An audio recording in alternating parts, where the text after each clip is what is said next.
დღეს საქართველოში პროტესტის 53 დღეა უკვე. 53 დღეა საქართველოს დედაქალაქსა და სხვა ქალაქებში უწყვეტად მიმდინარეობს პროტესტი, რომლის მთავარი მოთხოვნაც არის ხელახალი საპარლამენტო არჩევნები, რომელიც თავისუფალ და სამართლიან პირობებში ჩატარდება.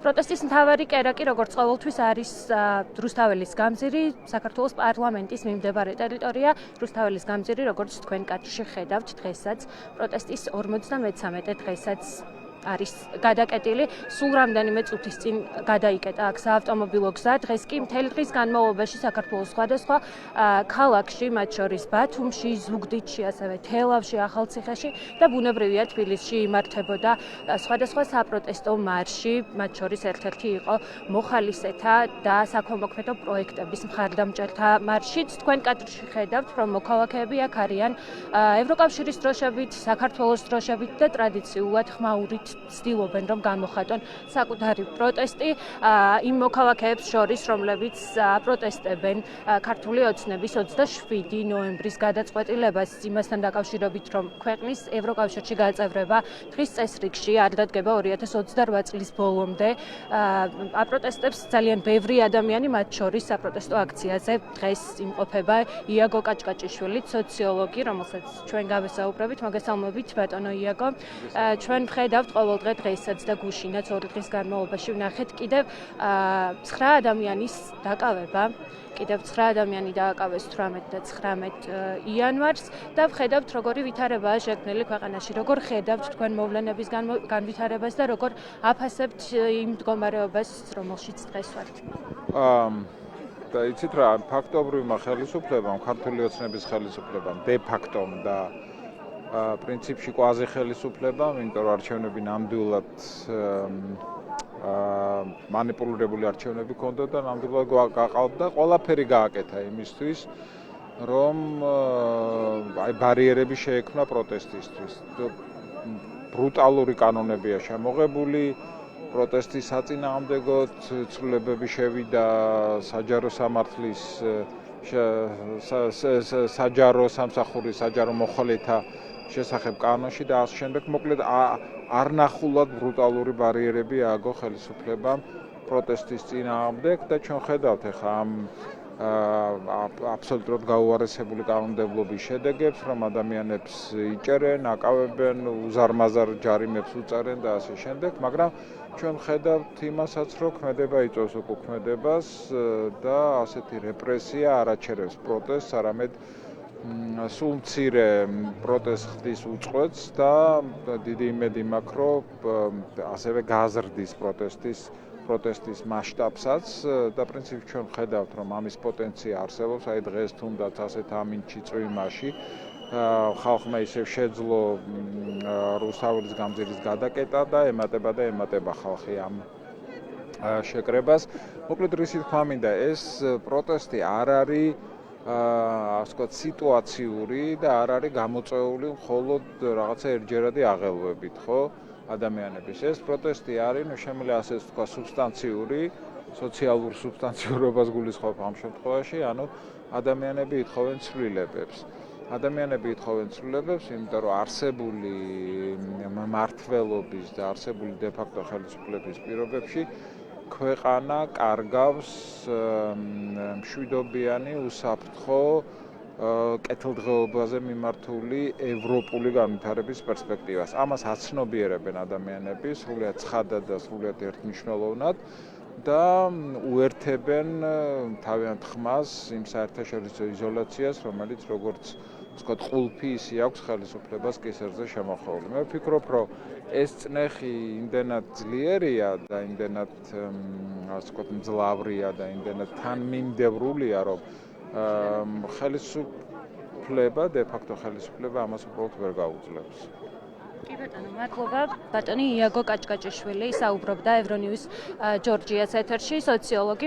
მე როგორც გითხარით, დღევანდელ პროტესტს ასევე საკუთარი ხმა შეუერთეს იმ ადამიანებმაც, რომლებიც ძალიან ხშირად მონაწილეობენ საქველმოქმედო პროექტებში, ასევე მონაწილეობენ მოხალისეობრივ პროექტებში და ამ მარშის, რომელიც შოთა რუსთაველის ძეგლიდან დაიწყო და რომელიც შემოუერთდა რუსთაველის გამზირზე პარლამენტთან მიმდინარე აქციას. ერთ-ერთი მონაწილე არის ასევე ჩვენთან ერთად და მას გავესაუბრებით ახლა, მოგესალმებით, გითხარით, რა არის თქვენი მარშის, ამ მარშის მონაწილეების მთავარი სათქმელი, როგორც ვიცით, არაერთი პროექტი, არაერთი ღონისძიება, რომელშიც თქვენც და სხვა ამ მარშის მონაწილეებსაც მიუღიათ მონაწილეობა, არის დაფინანსებული ევროკავშირის მიერ, არის დაფინანსებული ევროპული სახელმწიფოების მიერ და შესაბამისად თქვენთვის ისევე როგორც სხვა პროტესტის მონაწილეებისთვის ძალიან მნიშვნელოვანია ის, რაც დღეს ბევრი შეფასებით დგას რისკის ქვეშ.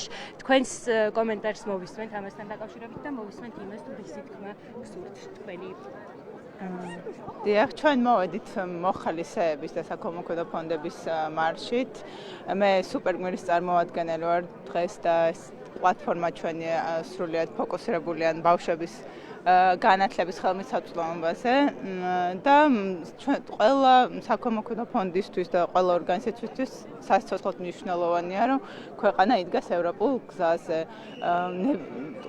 ჩვენს ქვეყანაში ყველა ინსტიტუცია არის ჩამოშლილი და ჩამონგრეული, არაფერი აქ აღარ მუშაობს, არც განათლების სისტემა, არც ჯანდაცვის სისტემა, სასამართლოს სისტემაზეც საუბარიც აღარ არის და ზუსტად ამას ვითხოვთ დღეს და ყოველ დღე, რომ ქვეყანა დაუბრუნდეს ევროპულ გზას, იმიტომ რომ ბავშვები ჩვენს ქვეყანაში და ნებისმიერი მოქალაქე არის სრულიად დაუცველი.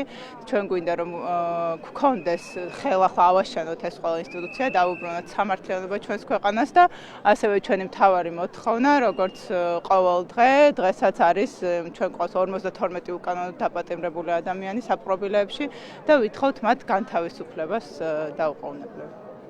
ბატონო, უღრმესი მადლობა. ჩვენ გავესაუბრებით აქციის სხვა მონაწილეებსაც. უკაცრავად თუ შეიძლება გკითხავთ, უკვე 53 დღეა უწყვეტად მიმდინარეობს საქართველოში პროტესტი და მათ შორის უპირველესად რუსთაველის გამზირზე. თქვენც ხართ ამ პროტესტის მონაწილე და თუ შეიძლება გითხარით, როგორ ხედავთ დღევანდელ მოცემულობას, ხალხი როგორც ისინი აღნიშნავენ ჩვენთან საუბრისასაც და როგორც მოცემულობიდანაც ჩანს არაპირებს რომ დათმოს ის რის დაცვასაც ამ პროტესტით ცდილობს. გითხარით თქვენი შეფასება შექმნილი ვითარების და გითხარით რა არის თქვენი მთავარი სათქმელი?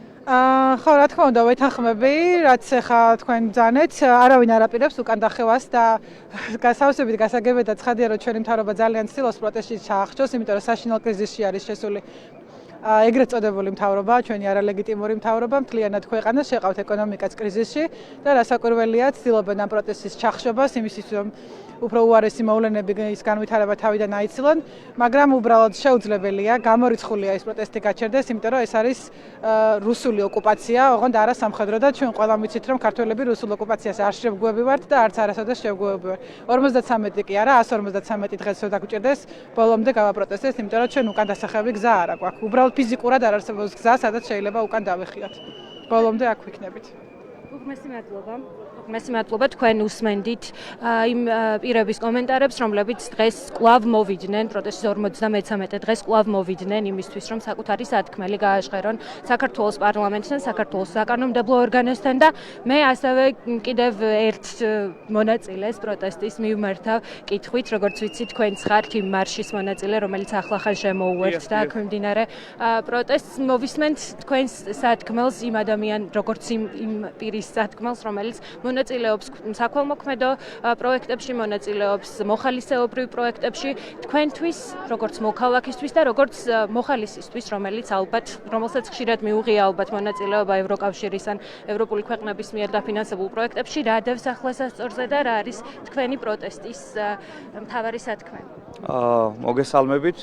მადლობა პირველ რიგში კითხვისთვის, მადლობა რომ აშუქებთ ინფორმაციას, იმიტომ რომ ძალიან მნიშვნელოვანია ობიექტური და სწორი ინფორმაციის გაშუქება და ჩვენ აქ ვინც ვართ საზოგადოება ყველას ერთი და იგივე მოთხოვნა გვაქვს, ისევე როგორც ყველა ცივილურ, ნორმალურ და განვითარებულ ადამიანს. მოთხოვნა ორია, რაც ყველამ კარგად ვიცით, ეს არის სამართლიანი არჩევნების, ხელახალი არჩევნების ჩატარება და უკანონო დაჭერილი პატიმრების გამოშვება, რომლებიც არიან რეალურად რეჟიმის ტყვეები.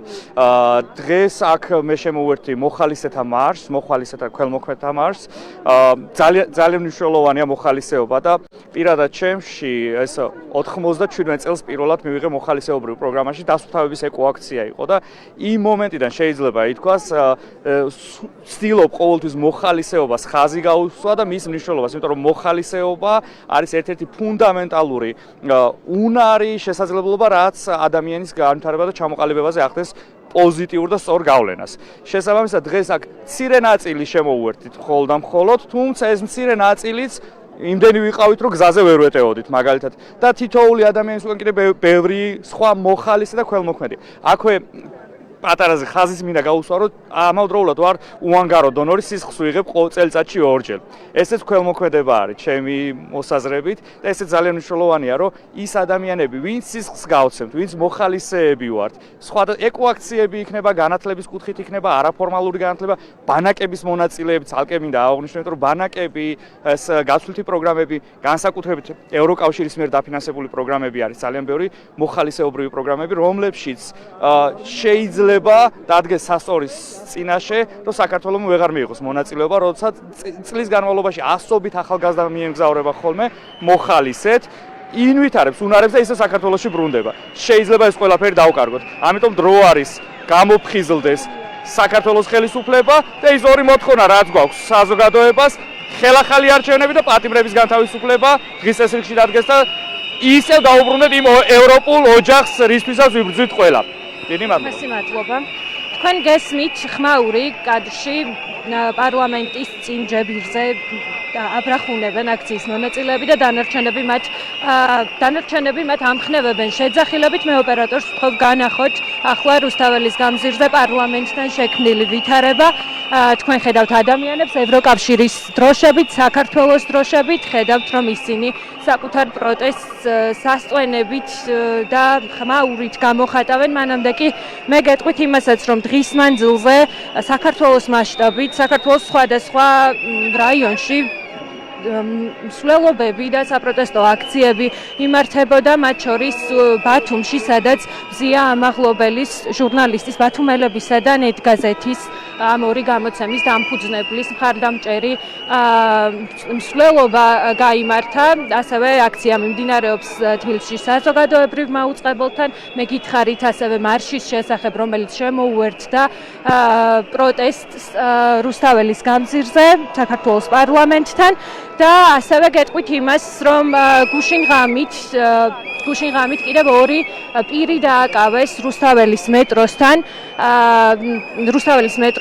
როგორც თვითმხილველები ყვებიან ისინი წაიყვანეს სამოქალაქო ტანსაცმელში ჩაცმულმა პირებმა, თუმცა შემდგომში შინაგან საქმეთა სამინისტრომ დაადასტურა, რომ ეს ადამიანები დაკავებულები არიან. ასევე გეტყვით იმასაც, რომ მანამდე დღისით თემქის პოლიციის განყოფილებასთან ასევე დააკავეს 6 პირი, რომელთა ნაწილიც ამ დროისთვის არის უკვე გათავისუფლებული, თუმცა ნაწილი კვლავ რჩება პატიმრობაში. თქვენ ხედავთ კადრებს რუსთაველის გამზირიდან და გესმით მოქალაქეების ხმა, მათი შეძახილები, სასტვენების და საყვირების ხმა. უკვე 53 დღეა აქ ყოველ საღამოს მოქალაქეები იკრიბებიან იმისთვის, რომ გააგონონ საკუთარი ხმა ხელისუფლებას, რომელსაც მიიჩნევენ არალეგიტიმურად და მოითხოვონ ახალი საპარლამენტო არჩევნები, რომელიც ჩატარდება სამართლიან და თავისუფალ გარემოში და ასევე მეორე და მთავარი მოთხოვნა პროტესტის არის ის, რომ გათავისუფლდნენ ის პირები, რომლებიც დააკავეს საპროტესტო აქციების და მსვლელობების მიმდინარეობისას 27 ნოემბრის შემდეგ, მას შემდეგ, რაც ქართულმა ოცნებამ გამოაცხადა, რომ ქვეყნის ევროკავშირში გაწევრების პროცესი პრაქტიკულად ჩერდება 2028 წლამდე აღარ დგება დღის წესრიგში გაწევრების მოლაპარაკებების გახსნა.